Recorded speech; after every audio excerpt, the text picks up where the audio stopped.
Hello mga kaibigan, good morning. Yes, good morning na kasi it's past 12 midnight.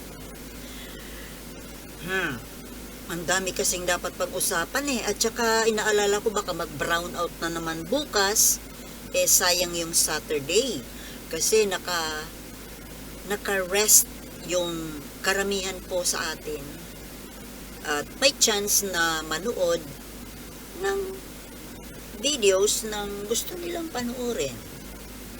Kaya, pag-usapan po natin itong sikat ngayon na Vice President Sara Duterte at ang kanyang mga bodyguards.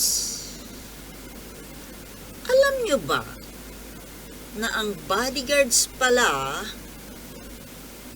ni VP Sara ay kakaunti lang. 433 lang naman po. Marami ba, mga kaibigan? Si VP Leni noon mayroon daw 78 bodyguards. Actually, kung tutuusin para sa akin, kahit na yung 78, marami na yun. Hindi ko kung paano ba nagtatrabaho ang mga bodyguards. I mean, kapag may lakad, nasaan sila kapag si VP Leni ay nasa opisina? Nandyan din ba sila sa labas ng opisina, naka-standby? And, kapag may lakad si VP Leni noon, halimbawa, out of town, official trip, kasama ba yung 78 katao? Ang dami naman nun. Ilang sasakyan na nagko-convoy yon? Kasi, wait. Ano pala yun Ayun ko lang naalala. Dapat pala yun, relievo, di ba? Yeah. So, halimbawang 24/7 na gwardyado o di yung per day divided by 3. Tapos mayroong pag naka day off yung iba, baka nasa 20, kada isang shift may 20 bodyguards. Marami pa rin yan para sa akin. Kasi kung tutuusin si VP Leni noon, hindi po ako fans ni VP Leni kahit kababayan ko yun. Kasi napag-uusapan lang, napagkukumpara lang. Kasi nga, can you see the difference? Yung kay VP Sara ngayon, 433. Sabihin pa natin na nagre-relievo yon, 24/7 din. Ibig bang sabihin, for every shift, ay mayroong how many? Hindi ko maarok. Anyway, kahit hindi pa natin makompute exactly kung ilan ba talaga sa isang shift, sa isang araw, para sa akin ay overkill po yun. 433 na pinapasahod ng taong bayan, mga kaibigan. Kaya pala ang kanyang ang kanyang budget, ang budget ng Office of the Vice President, kaya pala aabot ng 2.3 billion. Billion not million. Dahil siguro dito siguro ang kumakain ng malaki sa budget na ito yun sa security detail Kasi syempre, papakainin yon. Mga lalaki pati yan. Di ba? Syempre, free meals yun. Free meals ba? I don't know. Baka. Kasi, 2.38 billion. Samantalang kay VP Leni noon, 1-year budget. Kay VP Leni daw noon 700 million something. Minsan pa nga kung yung 78 bodyguards ni VP Leni,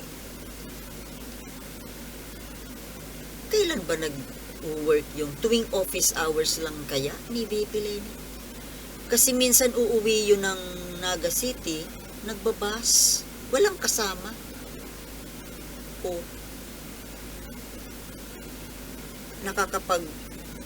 nakakatayo dyan sa tabing kalsada na mag-isa. Walang bodyguard. Pero ito mga kababayan, 433 katao. Kung 433 kay VP Sara, ilan kay PBBM?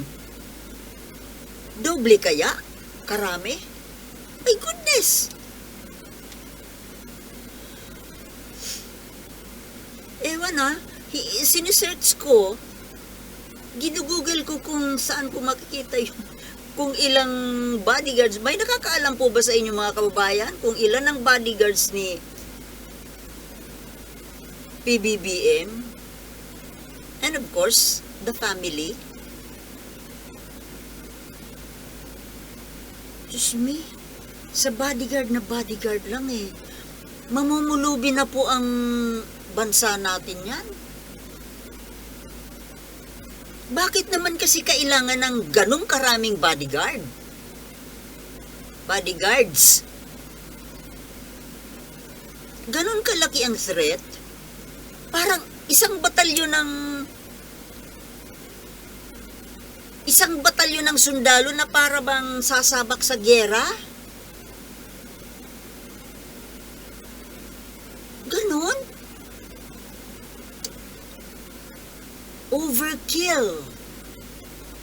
Overkill sa budget. Saan manggagaling ang threat? May threat ba sa buhay ni Pipi Sara? Ang alam kong may threat si PBBM dahil mayroon maraming gustong magpatalsik. Di ba? Usually, ang may threat ang buhay, yung Pangulo. Hindi yung pangalawang Pangulo. Dahil yung Pangulo ay mayroong gustong pumalit. At talagang may rumors. Actually hindi ito rumor. Lantaran po. Lantaran, publicly announced ang plano na pagpapatalsik kay BBM. Whatever means, impeachment or whatever. Kasi yung mga anti-BBM vloggers, ina-announce lagi yan Pinopromote. At dyan po ako nabubwisit dito sa mga anti-BBM vloggers na nandiyan dyan sa abroad. Di ba dapat parang kailangan ko na namang manawagan uli sa ating government? Di ba dapat ang mga ganito dapat inuusig po ito Kasi although hindi sila, yun na nga ang masama, hindi na sila citizen ng ating bansa, pero panayang udyok nila na mag-alsa ang bayan. Lalo na itong dalawang vloggers, sikat na vloggers na ito na nandyan sa California at dun sa Canada yung isa. Kambal tuko yung dalawang yan eh. Iisa lang ang sinasabi nila, yung isa gaya-gaya eh. Kung ano yung sinasabi nung lola niya, yun din ang kinabukasan, yun na rin ang content niya. At udyok sila ng udyok na patalsikin si Bongbong Marcos. Masama yun, di ba? Kung Filipino citizen sila, na nandito sila, dapat nga pinaparusahan yan eh. Kasi iniimpluwensyahan po ang utak ng tao na magpatalsik ng leader. Hindi ka na nga nakakatulong sa bansa natin dahil ang nagbabayad ka ng tax diyan sa Amerika. Tapos eto, gusto mong guluhin. Gusto mong guluhin yung bansa. Sabi niya nagbabayad din daw siya ng tax dito. Well, even then, kahit nga Pilipino na nandito sa bansa na nagbabayad din ng tax, wala pong karapatan namang udyok. Dahil panggugulo po yan. Subversion. Naghahasik ng terror. Ginugulo yung isip ng tao, iniimpluwensyahan, binibrainwash yung isip ng tao na magpatalsik ng leader. Ang swerte lang nila kasi itong Pangulo natin, dinidedma lang sila. Dinidedma. Pero kung ako, makakagawa ako ng paraan para usigin yan. Kahit na ba hindi na siya Filipino citizen. Lalo pa na magkaalyado ang Pilipinas at Amerika. Ano ka Amerika? Yung citizen mo, ginugulo ang gobyerno ko. Inuudyukan ang mga tao ko na mag-alsa laban sa akin. Ano ba? Kailangang matigil po ang bunganga niyan. Ang dami niyang napapaniwala eh. Yun po ang danger kasi ang dami niyang napapaniwala sa mga sa katoksikan ng bunganga. Dati idol-idolan ko rin yan eh. Subscriber ako niyan dati eh. Pero hindi naman ako nag-unsubscribe. Wala namang saysay. Isang ano lang yun. Iisa lang ako. Sumisikat sa mga kababayan, ewan ko sa inyo kung mag-agree kayo sa akin na they are doing a dangerous thing. Danger sa atin. Kasi paano na lang ang pang-uudyok nila ay mag-materialize? Sino ang papalit? Yung pro-China? Kaya di ba mga kababayan, hindi po pwede ito. Sana po gumawa man lang yung gobyerno natin ng paraan na mapatigil ito. Nangingialam dito sa atin. Hindi naman sila citizen ng Pilipinas. Nangingialam. Buti naman sana yung pakikialam nila ay ikabubuti ng bansa natin. Ano ba ito? Saan naman napunta yung topic ko? Ang topic ko. Ibang content sana yun eh. Ang topic ko ay si Sarah. And her enormous bodyguards. Yun na nga po mga kababayan. Nakakapagtaka kung bakit ang dami-daming bodyguards. May kinakatakutan ba si Sara Duterte? makapaniwala na natatakot siya. Ang lakas-lakas nila, yung pamilya niya at yung mga kabig nila. Diba? Invincible. Marinig mo lang ang salitang Duterte, parang may something na parang nakakapanginig. Ewan mo sa inyo. Parang invincible ba? Hindi ako makapaniwala na may kinakatakutan. Dahil sa totoo lang, ang dapat ikatakot ay yung buhay ni Bongbong, hindi yung kay Sara. Maraming protector si Sara. Yung sa tatay niya. The surname itself is a protection in itself. Di ba? Parang ang pangalang Duterte parang ang hirap tibagin. Para kang babangga sa pader, parang ganon. Kaysa yung Marcos. Dahil ang Marcos, may history na nga na napatalsik. Yun pa, ang napatalsik ay isang strongman, tinatawag na strongman. Ito pa kaya na tinatawag nga nilang weak leader. Pero sa totoo lang, hindi naman talaga strongman si Apulacay. Ang bait-bait na tao yun. Sa obserbasyon ko, kasi hindi ko naman siya kilala personal. Pero, makikita mo kasi presidente yun lagi nating magigauge natin kahit hindi natin nakakaharap ng personal yung tao. May gininto ang puso, malambot ang puso. Sinasabi ng strongman.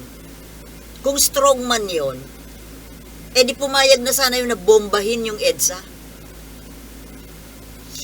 At yung nakita nila na mga raw, yung doon sa war room na mga diagram na plano ng pagbomba ng EDSA, I believe hindi yun kagagawa ni Apulacay. Gawa yun nung mga tao ni Apulacay sa paligid niya. Especially yung si General Ver. Dahil siya yung may gustong mambomba Siya yun nagplano nun. Naniwala kayo, mga kaibigan? Ako yun ang paniwala ko. Hindi gawa ni Marcos yun. Baka si Ver at si Bongbong, sila yung dalawa yung gustong bombahin na yung EDSA. Hindi lang talaga pumayag yung Apulacay, umalis na lang. Yun bang strongman? Ngayon, kung tawagin pa nila si PBB, may weak. Inaabuso nga Kaya ang totoo, si Bongbong Marcos ang nasa peligro. Hindi si BP Sara. Bakit BP Sara natatakot ka dahil dyan sa ano kinakatakutan? Yung pagiging pro-China mo ba? Na alam mo na maraming nagagalit? Walang maglalakas loob na galawin ka. Takot na lang ng tao, galawin ka. Hindi ka kagalaw-galaw. Tsaka marami kang fans na gusto pang maging pangulo. Yung mga tanga, mga ignorante sa mga nangyayari, or bulag-bulagan.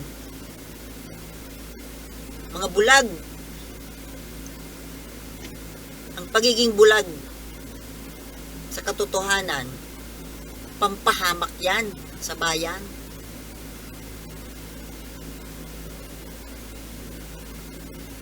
Si Bongbong Marcos ang may gustong magpatalsik or pag-interesa ng buhay niya, hindi ikaw.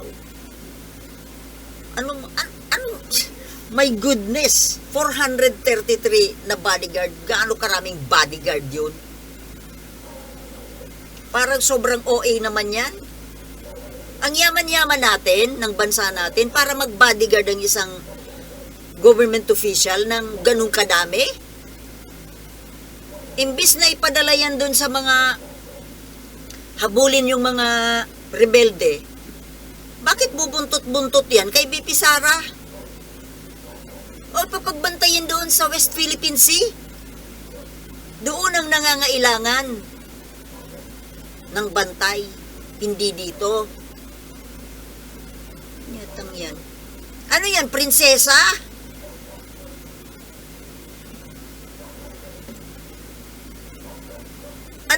Ano ang rason para bantayan niya ng ganyang karaming bodyguard?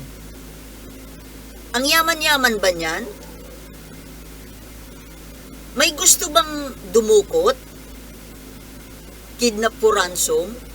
Bakit? Ang dami bang pera ni... Ay, kung sa bagay, alam kasi ng mga tao kung magkano ang budget mo. Gaano karami ang budget. Yan kasi kung bakit ang laki-laki ng budget. Kaya tuloy natatakot ka para sa buhay mo. Alam na, billions ba naman? Buti walang nagbabalak, oh. Oo nga, takot na lang ng mga yan na Sabi ko nga, takot na lang ng tao na mag-isip na galawin ka. Pero bakit? Masyadong entitled. Ang arte naman. Akala ko sabi ninyo, mga anti-Marcos, si First Lady Lisa ang maarte. Yung pala itong, prinsesa. Entitled. Masyado naman. Diyos ko mga kababayan. Lalo pa kung naging pangulo yan, edi ilan ang bodyguard niyan? Times 10. Yung buong armed forces nakapaligid sa kanya. You're so funny, BP Sara. Masyadong malaking kinakain na budget. Ang daming mga Pilipinong naghihirap, nagugutom. Hindi makabili ng bigas. Ang daming mga barangay na walang maayos na kalsada. Pero ayan, sangkatutak, sangkater, may isang batalyon na bodyguard. Bubuntot-buntot sa'yo. Punyetang yan. Hindi yan ipadala doon sa sa Ayungin. Ilan ang nagbabantay doon sa Ayungin? Doon sa BRP Sierra Madre. B20 lang ata. Oh, ang kalaban, komunista eh. Isang superpower ang kalaban. Pero B20 lang ang bantay. Pero yung prinsesa ninyo, isang batalyon. Buong sandatahang lakas. Wow! Talo pa si Queen Elizabeth. Ha? Diba? Talo pa yung reyna ng Inglaterra. Buti pa siguro si Camilla Parker walang bodyguard. Reyna ng Inglaterra. Pero yung vice presidente ng Pilipinas, buong sandatahang lakas.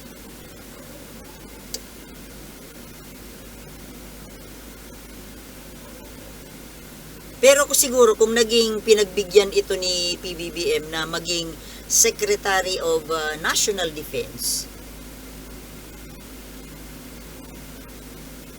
yun na yun. Buong sandatahang lakas nakaprotekta kay BP Sara. Pero kay BBM wala na. Hawak niya lahat eh. Kaya gusto niyang hawakan yung DND. O ngayon, dahil hindi niya nakuha ang DND, may I get 433 of the armed forces. Bongga ang prinsesa ninyo. Ha? Oh, yung mga tagahanga na naman dyan ng prinsesang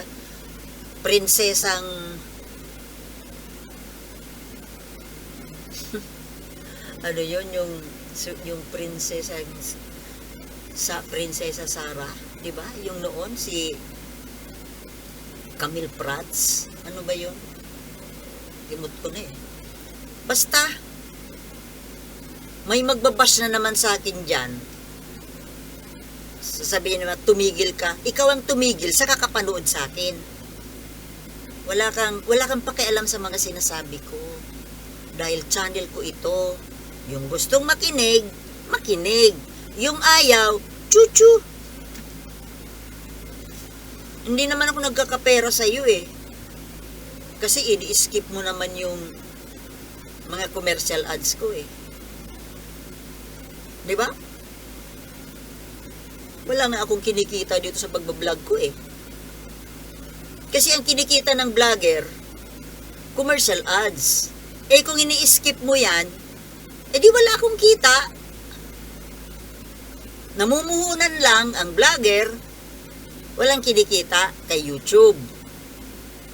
Kasi sa commercial ads lang kikita. Na ini-skip naman ng viewer. Kaya kung ini-skip mo lang naman ng commercial ads, wala kang pakialam sa mga sinasabi ko. Dahil hindi naman ako kumikita sa'yo. Pero dun sa hindi nag-i-skip, kung meron man, maraming salamat po. Maraming salamat. Kasi kahit paano meron eh. Kaya meron din namang tumutulong sa akin. Siguro parang kilala ko ang mga yun eh. Mga suki ko yun eh. Kaya gusto ko na nga mag-live para makakwentuhan ko sila ng baka nga nanonood kayo ngayon eh, di ba? Shout out po sa inyo. Persila Cruz, Ponciano Jr., Shirley Melchor. Kalimutan ko yung iba. Yun yung na-memorize ko po eh. Mga suki ko yan eh. Maraming salamat po sa inyo. Kayo yata yung hindi nag-i-skip eh. Kasi kahit paano may pumapasok naman na mumunting revenue. Kukunti lang. Kasi, hindi naman ako sikat eh. Konti lang ang subscriber ko, viewers ko. Nakaramihan pa dyan, mag-i-skip. Maraming salamat po doon sa hindi nag-i-skip. Kahit paano, ginaganahan pa ako mag-vlog kahit walang kinikita.